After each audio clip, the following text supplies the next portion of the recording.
ഈ നിമിഷം ലഭിക്കുന്ന ഒരു പ്രധാനപ്പെട്ട വാർത്തയിലേക്ക് ഡീകോഡ് ആദ്യം പോവുകയാണ്. തൃശൂർ പൂരം കലക്കലിൽ ADGP MR അജിത് കുമാറിന് വീഴ്ച പറ്റിയെന്ന DGPയുടെ റിപ്പോർട്ട്. ഗുരുതര ഔദ്യോഗിക വീഴ്ച സംഭവിച്ചുവെന്നും റിപ്പോർട്ടിൽ കണ്ടെത്തൽ. തൃശൂരിൽ ഔദ്യോഗിക ആവശ്യത്തിനെത്തിയിട്ടും വിഷയത്തിൽ ശ്രദ്ധ കൊടുത്തില്ല.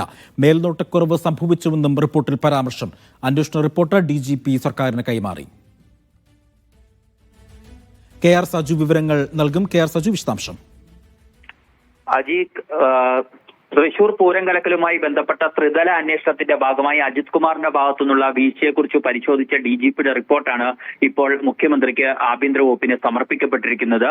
ഇതിൽ ADGP MR അജിത് കുമാറിന് ഗുരുതരമായ വീഴ്ച സംഭവിച്ചു എന്നാണ് റിപ്പോർട്ടിലുള്ളത്. ഔദ്യോഗിക കൃത്യനിർവഹണം പാലിക്കുന്നതിൽ വീഴ്ച പറ്റി എന്നാണ് ഈ റിപ്പോർട്ട് രേഖപ്പെടുത്തിയിരിക്കുന്നത്. ഔദ്യോഗിക ആവശ്യത്തിന് വേണ്ടിയിട്ടാണ് തൃശൂരിൽ തലേ ദിവസം തന്നെ ADGP MR അജിത് കുമാർ എത്തിയത്.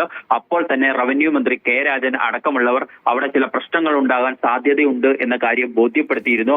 അപ്പോൾ എല്ലാം നോക്കിക്കോളാം എന്ന് ഉറപ്പ് നൽകി. പക്ഷെ പ്രശ്നമുണ്ടായപ്പോൾ MR അജിത് കുമാർ ADGP ഇടപെട്ടില്ല. അദ്ദേഹം ക്രമസമാധാന ചുമതലയുള്ള ADGP ആയിരുന്നു. അദ്ദേഹം ഇടപെടേണ്ടതായിരുന്നു. ആ സമയത്ത് ഫോണിൽ റവന്യൂ മന്ത്രി അടക്കം പലതവണ വിളിച്ചിട്ടും എടുത്തിട്ടില്ല. മറ്റു പലരും ബന്ധപ്പെടാൻ ശ്രമിച്ചിരുന്നെങ്കിലും അപ്പോഴും ഫോൺ എടുത്തില്ല. പിറ്റേന്ന് തിരികെ വിളിക്കുകയും ചെയ്തിരുന്നില്ല. അവിടെ ഔദ്യോഗിക ആവശ്യത്തിന് വേണ്ടി എത്തിയ ആൾ എന്ന നിലയിൽ, അവിടെ ഉണ്ടായിരുന്ന ഏറ്റവും ഉയർന്ന പോലീസ് ഉദ്യോഗസ്ഥൻ എന്ന നിലയിൽ MR അജിത് കുമാർ ഇടപെടേണ്ടതായിരുന്നു. അക്കാര്യത്തിൽ അദ്ദേഹത്തിന് ജാഗ്രത കുറവുണ്ടായി. അദ്ദേഹത്തിന്റെ ഭാഗത്തുനിന്നും വീഴ്ച സംഭവിച്ചിരിക്കുന്നു എന്ന റിപ്പോർട്ടാണ് നൽകിയിരിക്കുന്നത് DGP.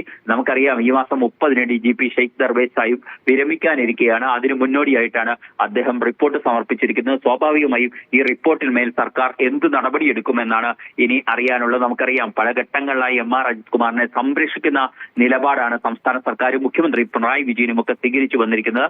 അതിനാൽ തന്നെ DGPയുടെ റിപ്പോർട്ടിനോടും എന്ത് സമീപനം സർക്കാർ സ്വീകരിക്കുമെന്നാണ് ഇനി അറിയാനുള്ളത്. അജി.